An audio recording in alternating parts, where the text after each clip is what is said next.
So yesterday we started talking about compound inequalities. Today we're going to talk about solving these, just like we learned about solving regular inequalities. So basically you just solve two separate problems at once. In number one, we see that there are two symbols. Normally I would say draw a vertical line through your symbol. Since there are two of them, you just draw two vertical lines.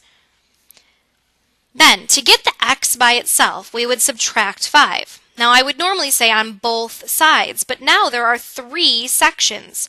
So you just subtract 5 in all 3 sections. 2 minus 5 would be negative 3 is less than x, which is less than 4. This is my answer, and now to make my graph, I put an open circle on the negative 3, I put an open circle on the positive 4, and I shade in between. For number 2, I would start by drawing 2 lines. I would add 5 in all 3 sections, and I would get negative 2 is less than x, which is less than 9. That's my answer, and then I would put an open circle on the negative 2, an open circle on the 9, and I would shade in between. Now let's look at slightly more complicated problems. So number 3, again I would draw 2 lines. In order to get the y by itself, I would subtract 4 in all 3 sections, and I would get 6 is less than or equal to 2y, which is less than or equal to 20.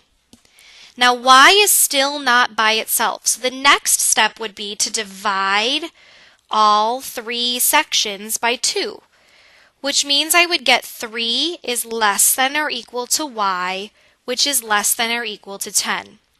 Now I would put a closed circle on the 3 and a closed circle on the 10 and shade in between. For number 4, which again is a slightly more complicated example, I would start by adding 1 on all 3 sections, which means I get negative 2 is less than negative z, which is less than 4. Now z is still not by itself here. It still has this invisible negative 1. So I would divide by negative 1 in all 3 sections, but wait. As soon as I write that down, I go ding, ding, ding. I'm dividing by a negative. So that rule about flip-flopping the inequalities stays in these problems. You still need to apply that rule. So you would get positive 2, positive z, and negative 4. Both of these less than symbols would flip-flop over.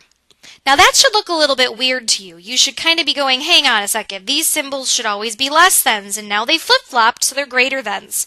All we're going to do is take this whole thing and flip it over. So the negative 4 will switch with the 2, the z will stay in the middle, and we can flip-flop the inequalities because we flip-flopped the numbers. This would be your final answer. And you would put an open circle on the negative 4 and an open circle on the 2 and shade in between. Now those are several examples of and problems, but let's take a look at some or problems. So number 5, you can see here there are really just 2 separate problems. We're just going to go ahead and solve them separately.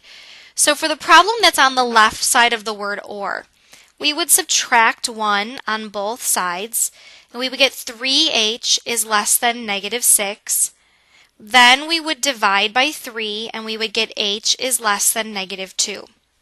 For the problem that's on the right side of the word or, we would add 5 on both sides, and we would get 2h is greater than 12. Then we would divide by 2 on both sides, and we would get h is greater than 6.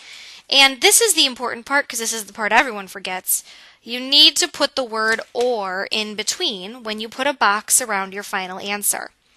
Now I would put my open circle on the negative 2 and my open circle on the 6, and I would shade the out side because of it's an or problem.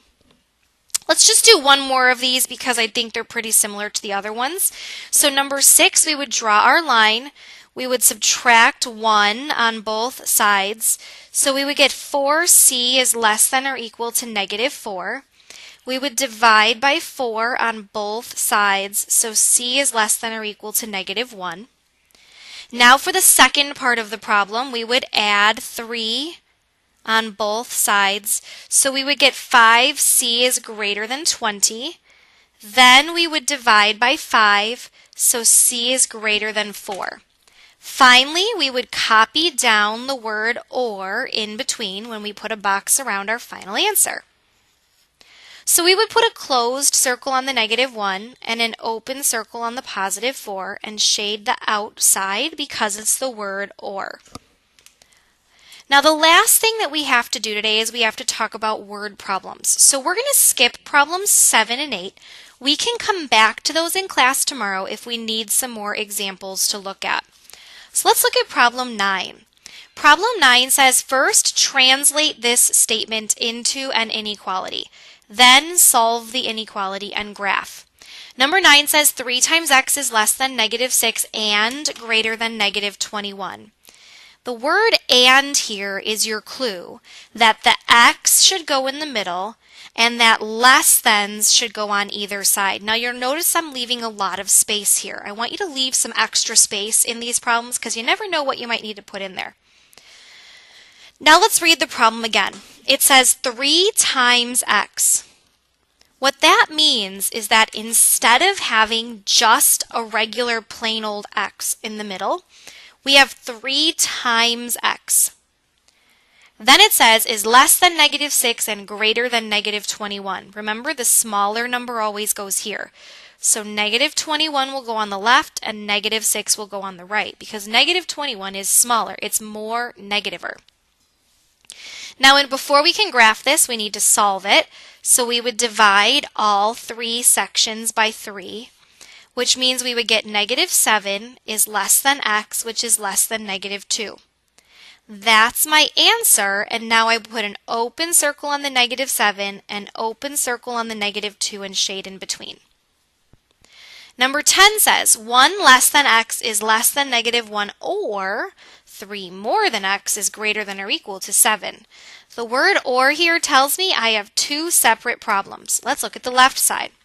1 less than x is less than negative 1. The word is tells me where to put the symbol, and the negative 1 is the only thing that comes after that. 1 less than x, less than without the word is means subtract. So you would write x minus 1 because we know we flip-flop when it says less than. Now on the right-hand side it says 3 more than x is greater than or equal to. That tells me where to put the symbol. 3 more than x, more than without the word is means addition, and we have to switch the order. So x plus 3. Now we would just solve each of these problems separately. So I would add 1 on both sides, x is less than 0. I would subtract 3 on both sides, x is greater than or equal to 4. And I would drop down the word or in the middle. This is my answer. I would put an open circle on the 0. I would put a closed circle on the 4, and I would shade to the outside because of the word or.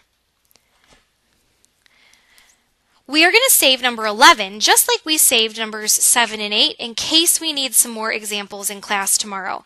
And I will see you guys then. So thank you for watching.